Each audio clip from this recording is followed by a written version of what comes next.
తెల్లారిందో ఎలా వెలుతురే తెచ్చేసిందో ఇలా పోసి నవ్వులతో మెరిసే పసిపాపల్లా చేదతో బావులలో గలగల చెరువులో బాతుల ఈతల కళ చేదుగా ఉన్న వేపను నమిలే వేళ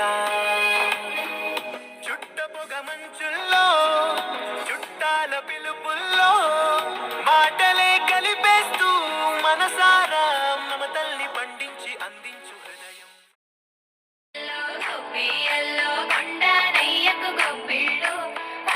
లక్ష్మి అలమేలమ్మకు అందమైన గొప్పిళ్ళు